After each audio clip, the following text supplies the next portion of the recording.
Dear James. The barista wrote, "Happy Valentine's," on my coffee cup this morning. I nearly dropped it when I realized I'd ordered your drink by mistake, that absurd concoction of half-CAF oat milk latte with cinnamon and nutmeg that I used to mock.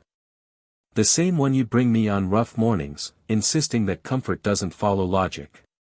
1 year ago today, you left a trail of paper hearts from my front door to the kitchen, each one containing a reason why, well, a reason. I catalogued them as frivolous decorations, and reminded you about the impracticality of paper waste. You just smiled, tucked the hearts into your pocket, and never tried again. I found one of those hearts yesterday, while cleaning behind the refrigerator. Because you alphabetize your tea collection but drink them out of order when you think no one's watching. How did you notice these things about me when I was too busy scheduling my life to notice them myself? Things like how I tap my fingers to invisible piano keys when I'm nervous, a remnant of childhood lessons I claim to have forgotten. You bought that old upright piano at a yard sale, had it tuned, said the apartment felt empty without music. I called it clutter. But last week, I caught myself playing that Chopin piece you used to request. You noticed how I always touched books before buying them, running my fingers down their spines like reading Braille. Started leaving novels on my desk, their pages worn soft with other readers' dreams. I'd remind you about ebooks being more practical. Now my Kindle sits untouched while I haunt used bookstores, searching for that familiar paper scent you called bottled imagination.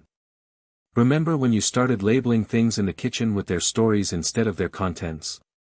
Coffee from that tiny shop in Seattle where we sheltered from the rain, instead of just coffee. Hot chocolate mix from the Christmas market where you first held my hand, instead of Swiss Mississippi. I replaced all your labels with neat, printed ones. Yesterday, I caught myself writing, "Honey from the farmer's market," where you said my eyes matched the sunflowers, on a new jar. The plant you gave me is still alive, despite my best efforts to care for it with scientific precision. You told me plants need to be talked to, and I dismissed it as an unproven hypothesis.